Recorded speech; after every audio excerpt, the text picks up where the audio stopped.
Toi aussi, t'as remarqué que dans tous les films de science-fiction, maintenant où il y a une intelligence artificielle, elle finit par perdre le contrôle, devient hyper méchante et tout.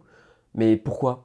Pourquoi c'est toujours le même scénario? Déjà, c'est intéressant de jouer sur la peur qu'on a des nouvelles technologies. Au début, on est souvent à la fois admiratif et craintif, on utilise cette nouvelle technologie partout, et forcément on anticipe un peu tous les dangers qui sont reliés à cette technologie-là dans la vie de tous les jours. Et ça se voit beaucoup dans l'histoire du cinéma. Dans les années 50, par exemple, on a vu beaucoup de films apparaître autour du nucléaire et de l'énergie atomique, comme Godzilla, Dr. Folamour, Goldfinger et bien d'autres. Et à partir des années 70-80, on a vu apparaître beaucoup de films autour des aliens, des extraterrestres, comme Alien, Rencontre du troisième type, Star Wars, et je pense que c'est relié à l'exploration spatiale et au premier alunissage qui a eu lieu en 1969. Et aujourd'hui, forcément, la nouvelle technologie, c'est l'intelligence artificielle, et on la voit partout. Un autre point de vue qui m'intéresse, c'est l'enjeu de pouvoir et de contrôle dans ces films. Chaque fois, c'est l'humanité entière qui perd tout le contrôle et le pouvoir qu'ils avaient sur cette technologie-là. Ça, on le voit depuis longtemps. Je peux mentionner par exemple Frankenstein, qui date de 1818, qui parle justement de ce sujet-là. Et je pense qu'il doit y avoir un mécanisme psychologique qui disjoncte quand on perd le contrôle, ou plutôt quand on a